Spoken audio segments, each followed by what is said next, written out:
America's about to lose the AI arms race, not because of chips or code, but power. AI runs on energy, and we don't have enough. China's building a new coal plant every week while Democrats cancel pipelines and block drilling. No power, no progress, no AI future. That's why we need you. Sign up now for free at oilfacts.com to get your free report on the AI arms race before rolling blackouts wipe out our future. Oilfacts.com, powered by Prairie Operating Company, a high-growth, low-cost producer of safe and responsible American energy. Welcome to Timeless Wisdom with Dennis Prager. Hear thousands of hours of Dennis's lectures, courses, and classic radio programs. And to purchase Dennis Prager's Rational Bibles, go to DennisPrager.com.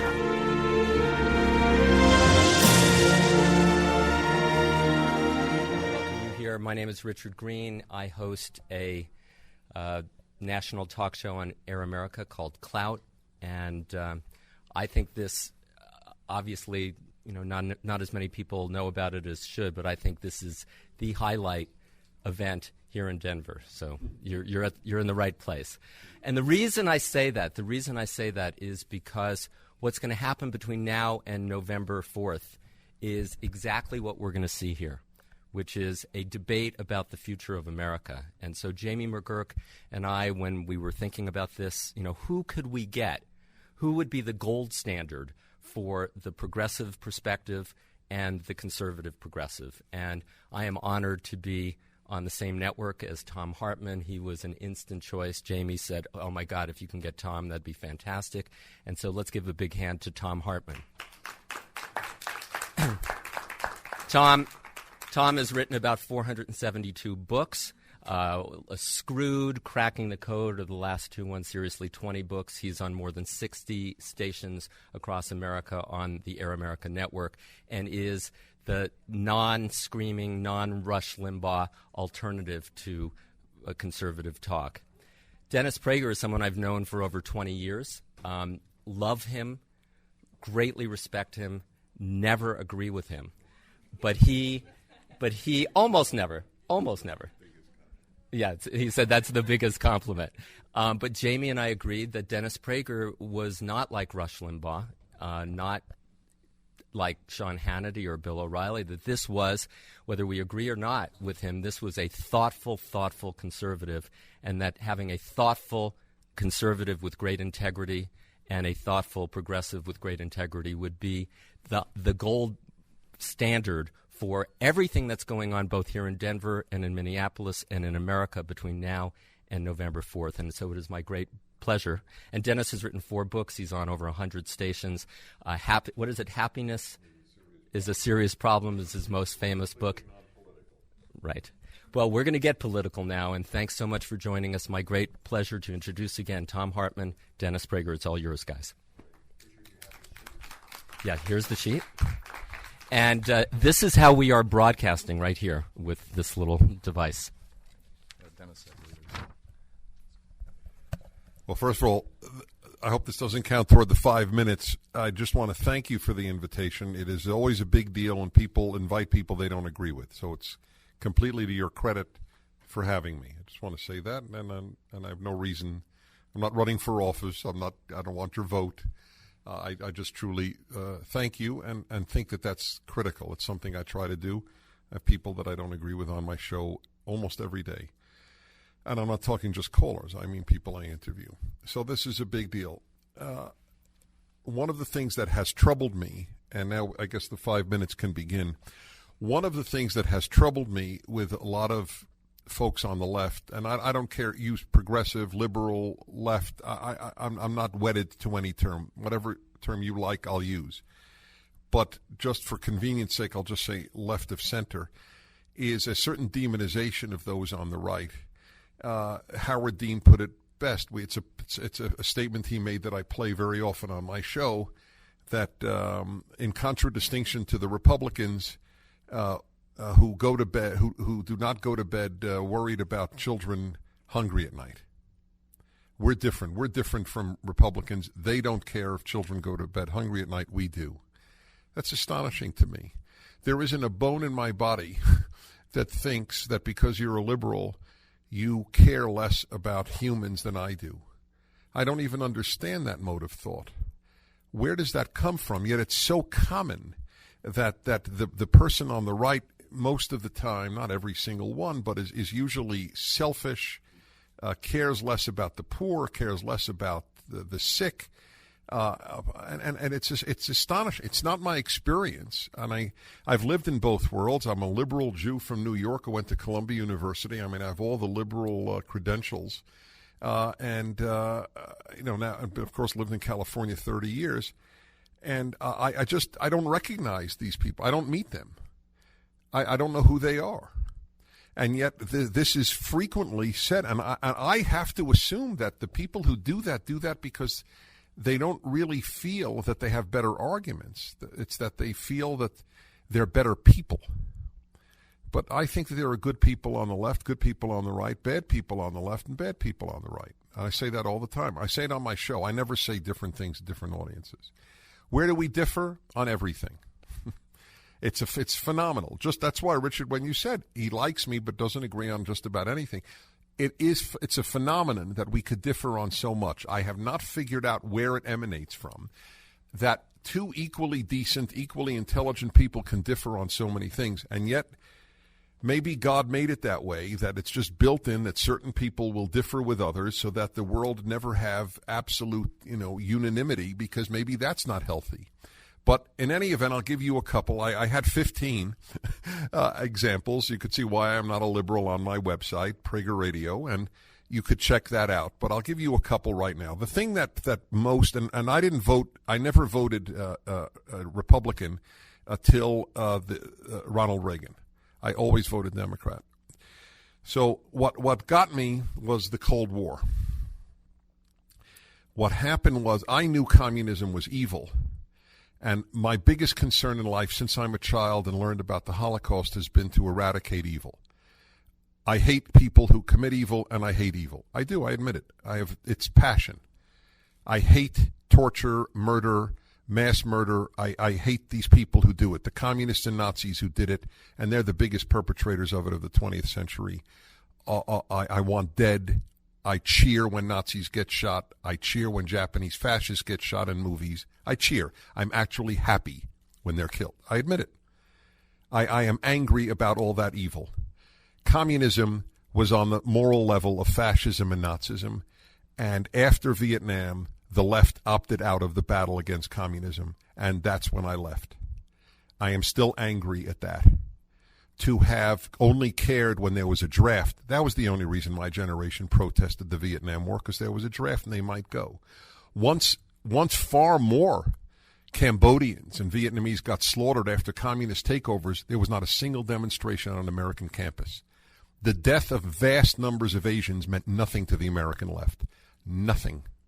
What mattered was, we want to make love, not war. I want to get laid. I don't want to get drafted. That's what my generation stood for, in my opinion, and still stands for, in my opinion.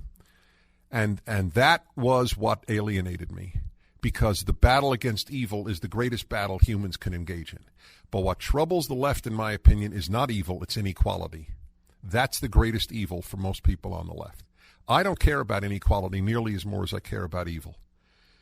I have never been rich. I'm not rich today by even by a Barack Obama standard. I'm not rich, and I've never in my life had a day, a minute, a nanosecond of envy of the wealthy or resentment of them. If they got their money dishonestly, I resent their dishonesty, but I don't resent their being on an infinitely higher economic plane than me. Inequality does not trouble me. Abject poverty troubles me. Murder, torture, rape, child abuse, those trouble me, not inequality. The left and I are troubled by different things. What keeps me up at night doesn't keep people on the left up at night, from my experience.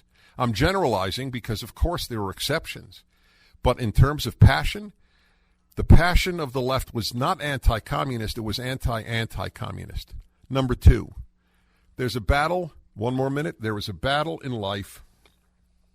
I'll pick this one. Oh, okay, America. I'll talk about the other battle later. I believe in American exceptionalism. I think it's the best country that has ever existed in the history of the world. It has done more good for humanity than any country that has ever existed. It is the only country on earth that continually sheds blood for others. The best example is the Korean War. America was never invaded by North Korea. Most Americans could not spell Korea, let alone identify it on the map. But 30,000+ Americans died in Korea so that at least half the peninsula not fall under communist, bleak concentration camp totalitarianism as still exists in North Korea. No other nation has ever led, if I may use the term, crusades for goodness like this country has. And the constant knocking of it, and it's not a knocking. I always hear this, well, I love America, that's why I criticize it. Tell that to your husband or wife. Honey, I always criticize you because I love you. What kind of that is one of the sickest forms of love I have ever heard in my life. I love you and I will always crap on you. But I really do it out of love. I don't find that to be an admirable a trait that defines love. This is the best country. I believe in American exceptionalism. It's an exceptional country.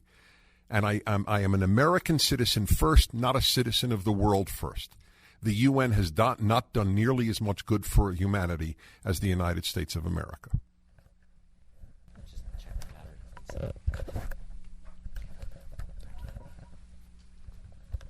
Well said in many accounts, Dennis.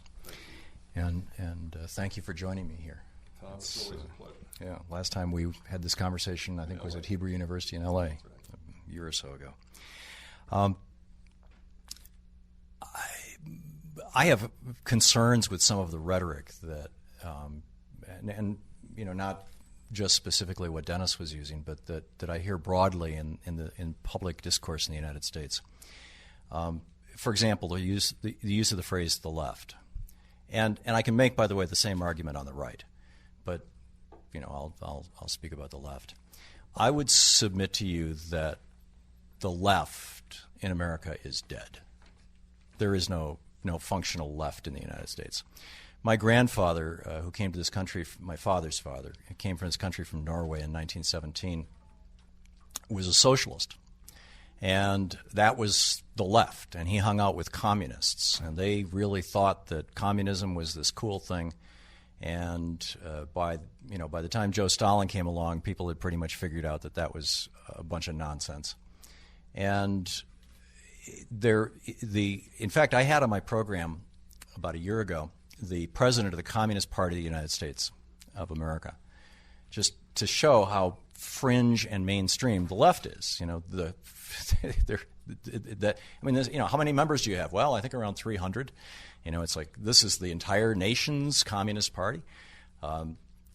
Communism is a system that did not work, predictably would not have worked. It works in small groups. It works on a kibbutz. It works in tribes. If everybody knows everybody, you could argue that it works because then you have social pressures that make it work. But once it's possible for a person to be anonymous, it no longer works. So this, if you were to survey most Americans, and these surveys have been done, this is no secret, you find that the vast majority of Americans, like well over 95%, like our socialist police departments. They like our socialist fire departments, state-funded. They like our socialist public roads. They like our socialist public education system, by and large. A lot of people have complaints about it. I do, too. I've written several books about how bad it is and dysfunctional it is. But nonetheless, at least it's there. And many of us are literate as a consequence of it. And so I'm reluctant to even call any of that the left. I would submit to you that that's the center in America. That the vast majority of Americans hold to a set of values that were founded in the 1700s on the Enlightenment that came out of first John Locke in 1634, I think, his second treatise on government, and Jean-Jacques Rousseau writing about the noble savage. And, some of it was a little over the top, but the basic idea was that for thousands of years we had been governed by very, very conservative principles that had in their core this belief in the essential evil of humanity, that we are born flawed, we are born defective, we are born evil. There's a whole variety of stories about how this came about. Eve ate an apple, whatever. But the basic core of humans is evil, and therefore there must be, to quote Thomas Hobbes in Leviathan, he said, without the restraining force, without the iron fist of church or state, to paraphrase, I don't remember the entire quote, but life, before society had no letters, no form of transportation, no culture, and was nasty, short, and brutish. A situation that the early anthropologists, and this is where Rousseau got into this, found actually wasn't always the case. It was sometimes. And sometimes it was the exact opposite.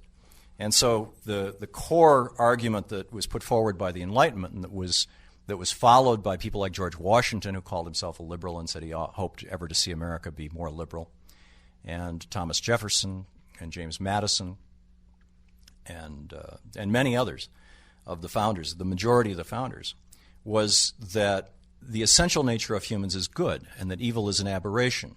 That evil people are an aberration. They're twisted, they're damaged, they're whatever. And as a society, we have to decide how to deal with that. Some tribes, deal with it by banishment, others by execution, whatever. I mean, that's a discussion. But because we are fundamentally good, we can actually decide how to govern ourselves. And I think this question of can we govern ourselves is the question that is the ultimate cleavage between conservative and liberal. And as I said, I don't like left and right. Right is, the Nazis were right, and left is the communists. And both of those extremes are dead and gone in the United States, although they were very active in the years leading up to World War II, and fortunately they're gone. But I think that's the main cleavage, is are we going to be a we society or a me society? Are we capable actually of governing ourselves? Are we capable of drawing the largest number of people into participation in governance? Or do we have to govern, do we need hyper-powerful paternalistic institutions, whether they be religious institutions or state institutions, to control us because we're so functionally evil? And I would submit that the core, and I'll let Dennis speak on behalf of this, although I think in some part he just did, the core conservative worldview, the historic conservative worldview, is that people can't, govern themselves. John Adams referred to people like you and me as the rabble, didn't want us to be able to vote. And although he was a great patriot, he was a lousy president. Jefferson, on the other hand, wanted everybody to vote. And some of his writings later in his life, particularly about ending slavery, is something that he worked at. I think that we're seeing that enfranchisement, and it's a desirable thing. So, Dennis. Thank you, Tom. And you did raise some very critical questions. I don't think we're basically good, as it happens, and that is at least a theoretical conservative liberal divide. And as I said, and I preempted, I'm proud of myself. I said, I don't care if you call it left or remember I said that, or progressive. I don't care, whatever the term, so long as we know whom we're talking about. It is so obvious to me people are not basically good that I stand in awe of those who believe that people are basically good. You have no evidence for it. Babies are not good. Babies are the quintessence of narcissism. I want mommy, I want milk, I want to be held, I want to be comforted, and if you do not all do all of these things immediately, I will ruin your life. Well, what is so good about a baby? Babies do it. I know. Maybe one more statement, and then we'll interrupt as much as we want. But this notion that we're born good is nonsense. How many parents have ever yelled at their child, you know, Sean, you share too much. You do. You really have to learn to be more selfish. I mean, as a parent of three, you spend most of your life saying, say thank you, say please, say thank you, say please. You cannot talk that way. You may not beat up your little sister. We don't start off good. This is fantasy. I think the left progressives live in a certain fantasy world. They would like the world to be that people were basically good. I would like it too. I wish. Anne Frank was wrong. She's always quoted in the one line of her book, which is just wrong. But she was 14. With all respect, 14-year-olds have little to teach us. I know for the generation that said you can't trust anyone over 30, Anne Frank is a saint and a prophet. She was a saint, but not a prophet. We aren't basically good. People stink as a rule. Some people are really good. But the world, after the Holocaust, after slavery, after Cambodia, after Rwanda, after the Chinese Cultural Revolution, you're going to tell me that these are a bunch of weird sickos? No, the weirdest people are really kind. The weirdest Germans were the ones who saved Jews during World War II at the risk of their lives. Those were the weirdos. The normals went along. The progressives have it backwards. So the choice in real life is, how do we make good people? And here I prefer a strong religion to a strong state. The left, progressives, liberals, whatever term you wish to use, prefer a strong state. I don't trust the state any more than I trust anything in life. The vast majority of slaughter, torture, rape of the 20th century came by secular large states, communist states and fascist states. Sure. First, yes, babies are good. Babies, and there have been numerous studies on this, babies cringe when they're confronted with violence. Babies inherently understand that evil is evil and that it is not them. Babies are highly capable of compassion and do share, actually. So I guess we can agree to disagree, and feel free to interrupt me, by the way. Secondly, I would submit to you that the evils of the world that you've described, from the Holocaust to Cambodia, were the consequence of, in some cases, misplaced attempts to do good. Certainly Cambodia, I don't think, would have happened had we not been in Vietnam. But the larger issue is society so is the evil that we're seeing the consequence of dysfunctions of society, or is society dysfunctional because humans are dysfunctional? And I just looked at biology. I mean, biological systems always strive for homeostasis. They always strive for balance, and which is part of my definition of good. And systems that are wildly out of balance tend to collapse. They tend to crash. They tend to become twisted and weird and destructive. And in biological systems, for example, if one part of your body rises up and says, "I'm going to take over the rest of the body," that's called cancer. And so this is where I think Dennis and I differ. Is I would say that people are fundamentally good, and some dimensions of our culture and our society are fundamentally evil, and that those are things we can change. And that was the great challenge that Hobbes, who both invented the modern liberal school of thought and the modern conservative school of thought with Leviathan, and then Locke, and then Rousseau, and then Jefferson, and then I would say Abraham Lincoln would be probably the next in that line. This lineage of liberalism took on, because prior to Hobbes, the belief was that you had to have the king, you had to have the queen, you had to have that iron fist in order to keep people from going nuts. And I would submit to you that it was the iron fist itself. It was that dysfunctional society, that dysfunctional culture itself, that produced the evil that it then said it needed to protect us from. And I believe the anthropological record indicates that there's ample evidence to show that this is the case. Down in 2 weeks, I'll be in Lima, Peru. Dr. Ruth Shady is leading an anthropological team and archaeological team that has discovered a city called Caral, C-A-R-A-L. Everybody's been looking for thousands of years for a mother city, a city that was the first time that tribal people became city-dwelling people. And we've never been able to find one that was intact. We've never been able to find one that hadn't been covered by 7,000 years of people building cities on top of it and was intact. And Caral was built around 6,000 years ago, perhaps as much as 7,000 years ago, and existed for about 1,000 years. And then there was a local change in climate that appears to have to do with a change in the sea currents. And about where Corral is and for about 200 miles north became relatively desertified, and the city was covered over with sand and was just discovered in the last 30 years and has been extensively excavated now.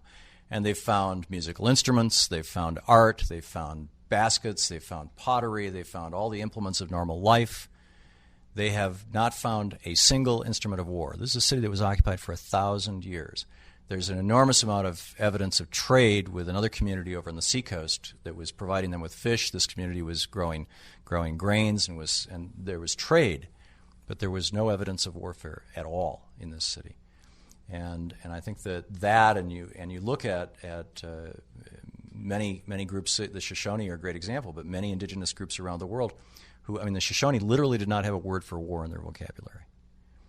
And so I think the question is, can we create a society that is good? Now, just to the point of strong government, I absolutely abhor a powerful government. I don't want the government wiretapping my phone. I don't want the government telling me what I can do in my bedroom. I don't want the government threatening me that I will be tortured. I don't want the government kidnapping me and taking me off to some other country where I will be subject to torture.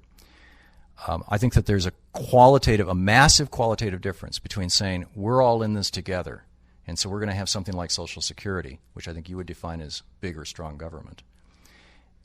And I don't consider big or strong government. I consider it functional government. I think that's the purpose of government.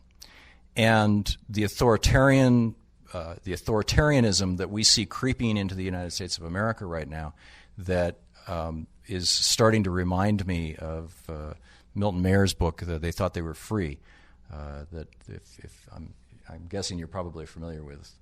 And so anyhow, I'll turn it over to you now.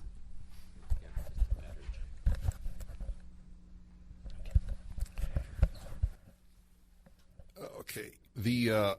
This notion of creeping authoritarianism in the United States because of the Bush administration is, forgive me, because we're both kindly types, but it's a form of hysteria that I see frequently among progressives. You can disagree with this limited tapping of anonymous calls to see if there is a foreigner that we might want to investigate and keep our children and ourselves from being incinerated alive. You may consider that over the top. I don't. Neither do I. Okay, fine. So the amount of wiretapping on Americans having an American call is zero. And the freedom of the Patriot Act, according to the Los Angeles Times, the number of complaints due to Patriot Act was, I believe, under a dozen. It's hysteria to react against these things. And what happened is, this is what the progressives in the Weimar Republic did. It's a field of study of mine at graduate school, was the Weimar Republic. What they did was they kept calling the judges fascists and kept calling the Weimar Republic authoritarian. And then, as Walter Laqueur, the great historian of the Weimar Republic, said, then they got the Nazis and they really knew what authoritarian was. This crying wolf on the left drives me nuts. There's no authoritarianism in the United States because of the Bush administration. You can differ with it and even hate it. But that's a very powerful term that I completely reject. And as for your rejection of larger government, but you disqualify taxation, I will arrest you with the force of police if you don't give half your money over. That's not a larger government. But a 1 in trillion chance that I'll be wiretapped, that you're panicked over authoritarianism.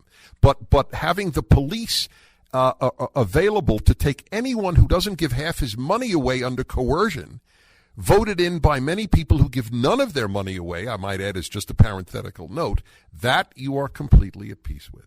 That is not a larger government in your view because it's only money or whatever, or because you believe we're all in it together and this is the way it should be.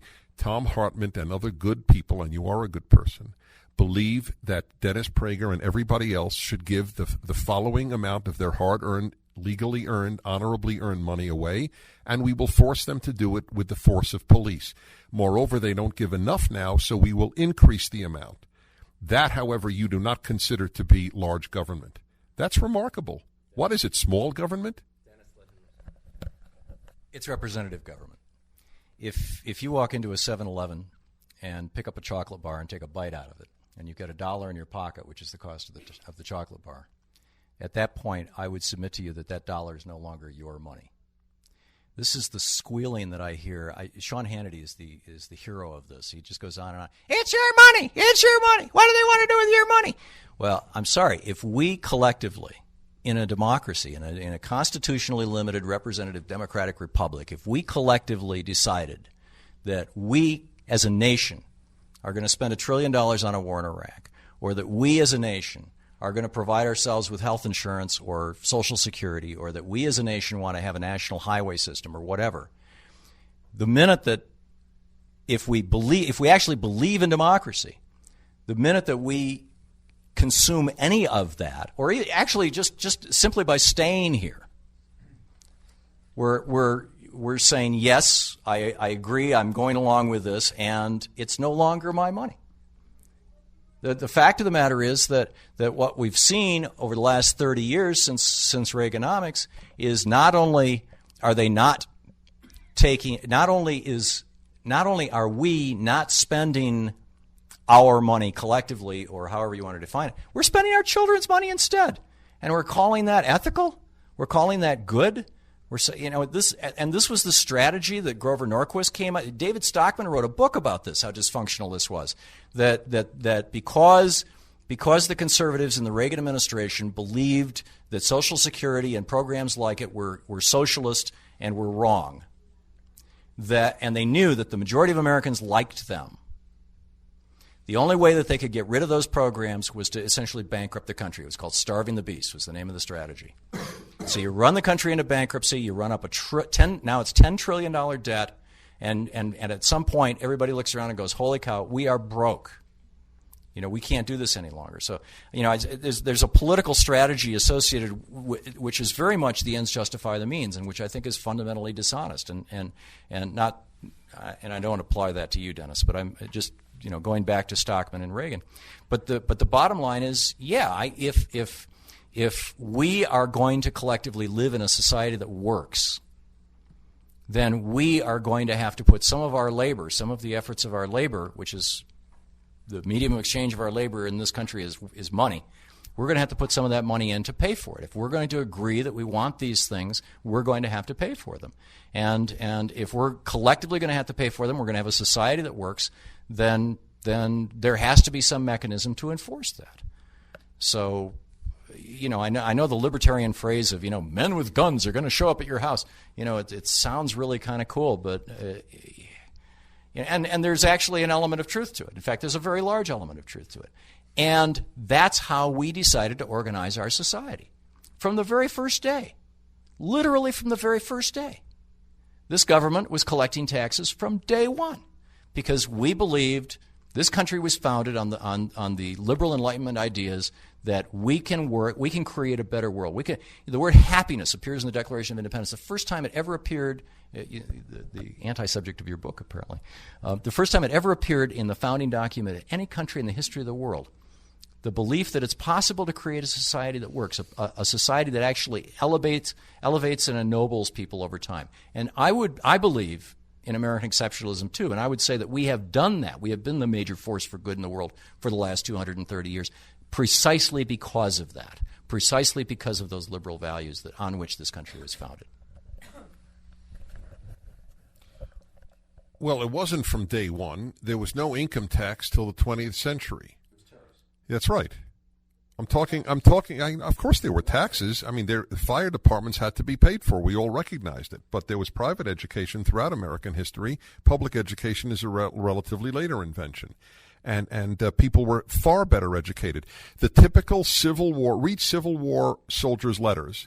They sound Shakespearean compared to the average high school or college graduate today. They wrote better with an 8th grade education 150 years ago than they write today in most cases. I taught at college. It was pathetic the way students wrote. Pathetic. Okay, this is thanks to, who runs education? Conservatives? I mean, let's be honest, folks. Progressives run education or conservatives? In my view, progressives have ruined American education.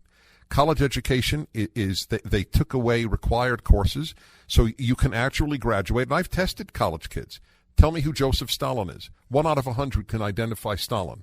They're very well up on lesbian literature, but they're not really well up. And it's nothing against lesbian literature. It's just that I think that one needs to know who Stalin is before one knows about lesbian poetry, that there is a hierarchy of importance in life.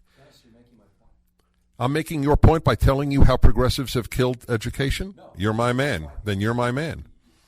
You're making my point about the straw man argument about let's break government so we can point to it and say, see, it's broken. We shouldn't have had it in the first place.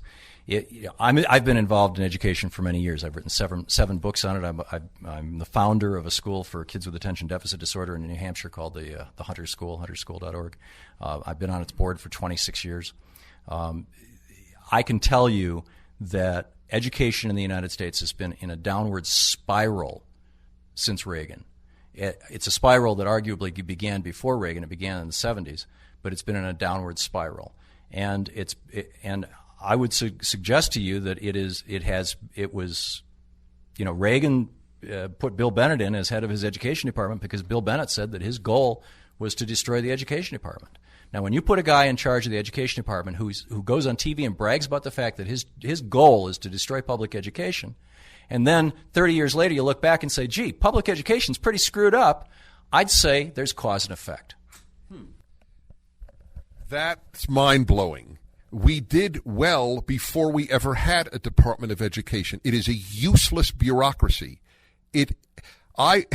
Since its creation, education has deteriorated. It is unrelated to Ronald Reagan. It is related to the bureaucracy created by educrats as opposed to educators.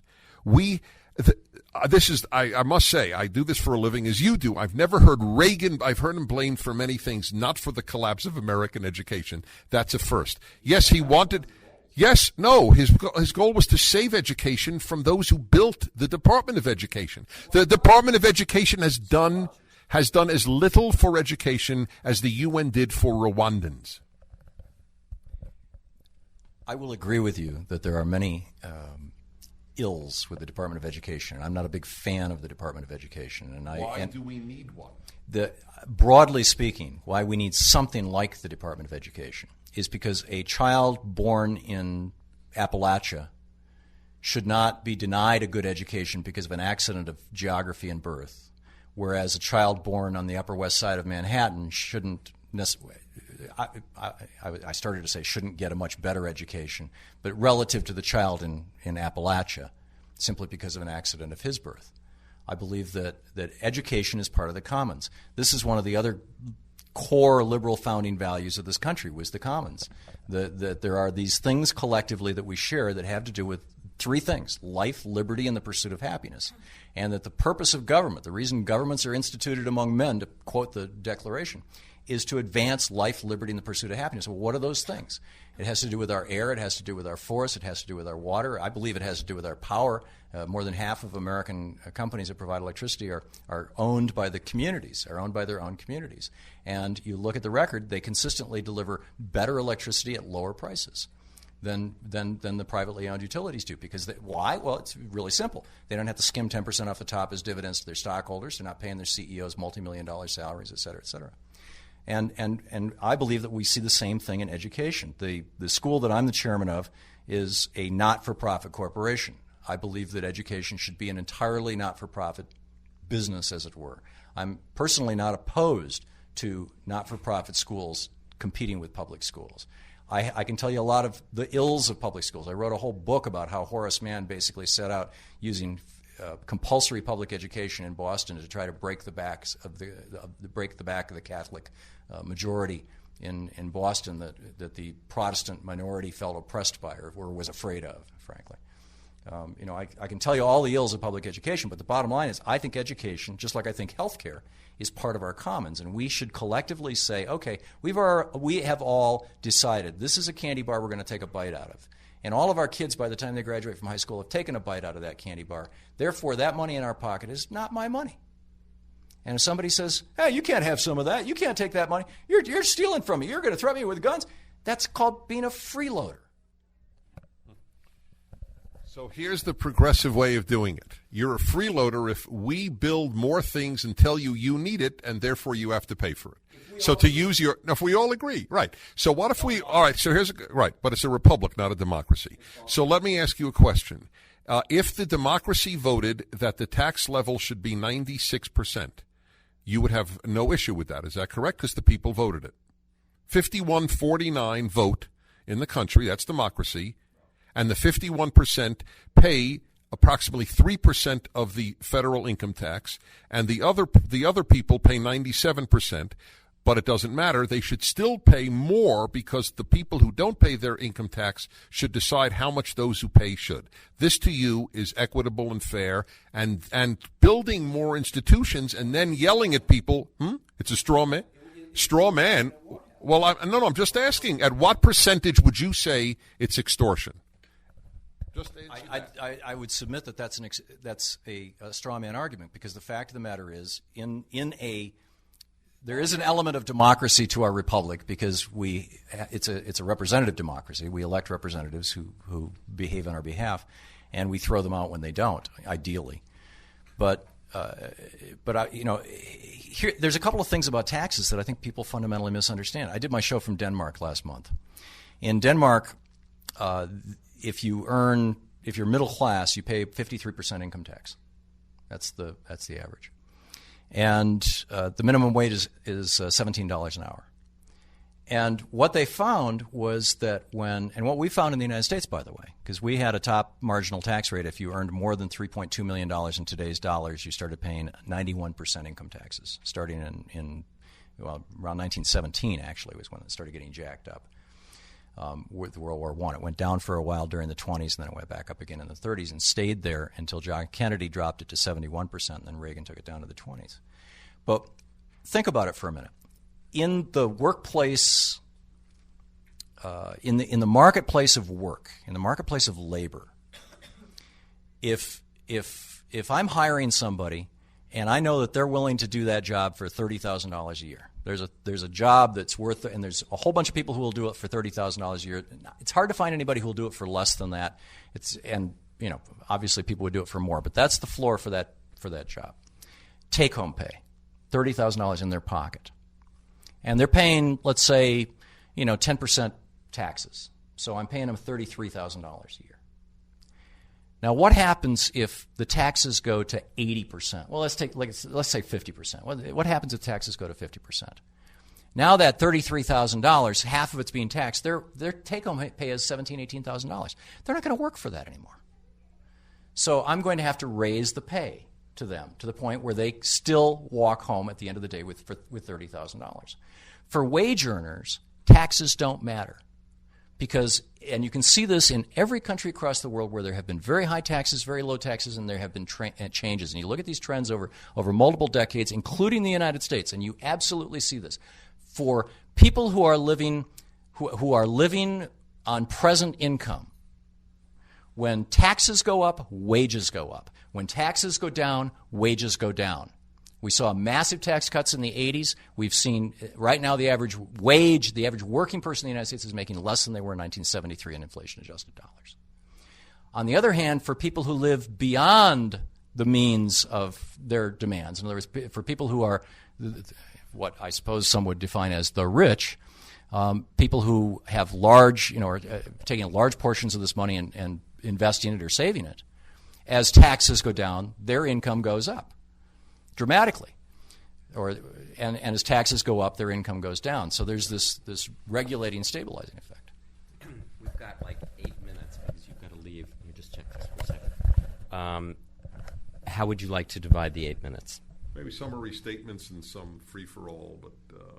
Okay, why don't you respond to that and then do your summary statement then? Okay, I must admit, the notion that with higher taxes, wages go up, if we don't count for inflation, okay.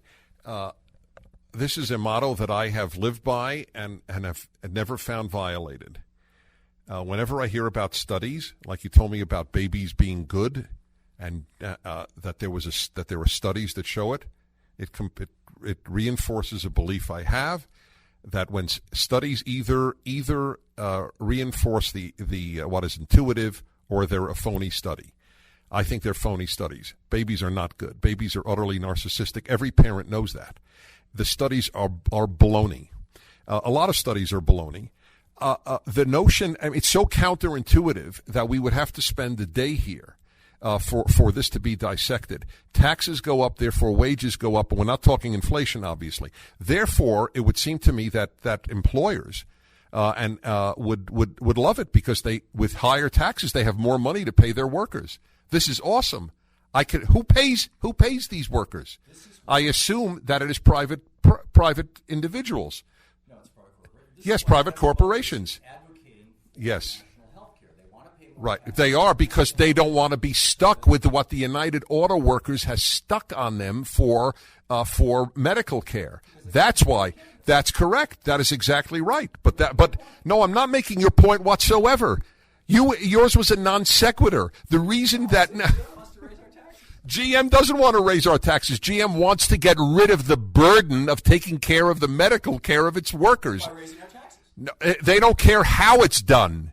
They just know they have been stuck with agreements that have shattered and helped shatter. So did their terrible management and ridiculously boring cars that they have made. I mean, there are a lot of factors why they have done this. Here, look, we have only these few minutes left, so I'll say a few final words. And we'll wish everybody well. Look, on taxes. Let me make one final comment. I am for a consumption tax. Okay, it's the fairest thing in the world. You pay on what you spend.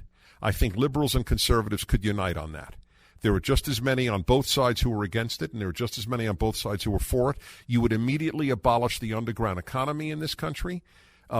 Pimps and people selling drugs would have to pay taxes just as much as priests, ministers, and rabbis do. And you pay on what you consume.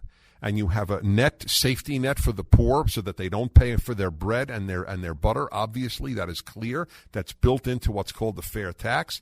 I don't know why it's called that. I don't like the name. It should be called the no-income tax or the no-income tax.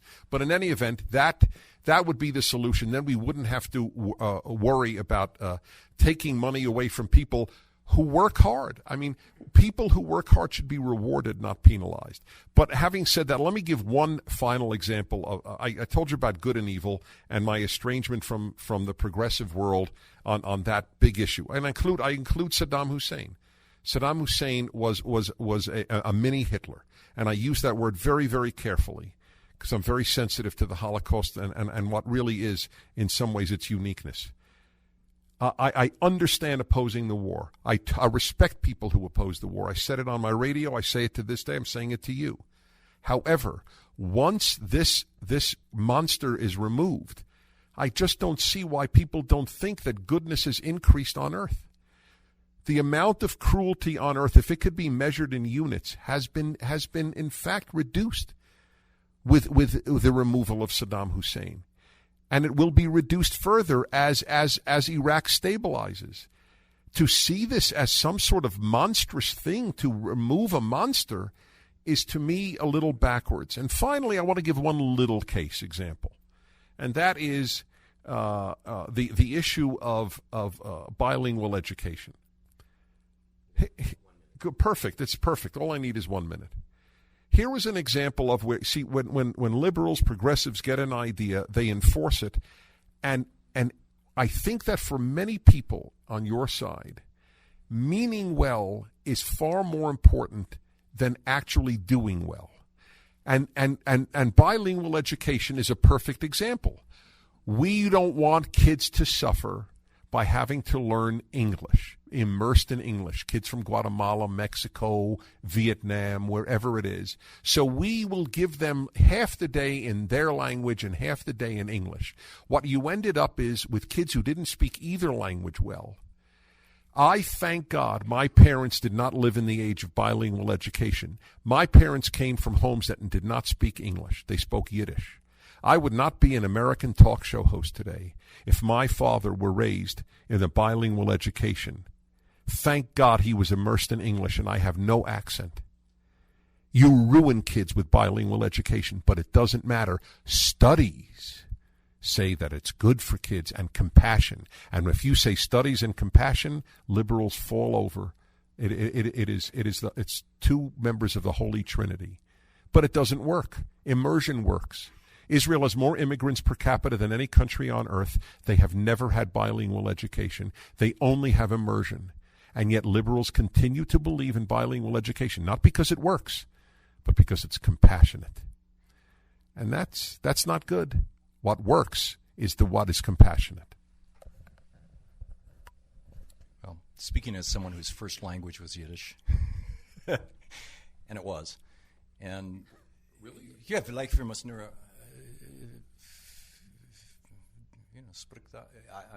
I have. Most of it is gone. It's long gone. I can, when I go to Mir Shirim, if I'm there more than a half hour, I can actually have conversations with people. Norwegian and Yiddish? Yeah, it's a long story. One in the world. and Coming together here. Yeah, and shall we? Yeah.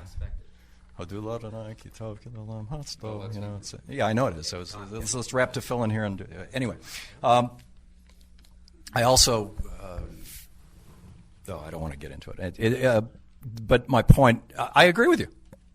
I think we moved to Europe and moved to Germany for a year, stuck our kids in the local public school. Nobody in that school spoke any English, and they were fluent in German at the end of the year.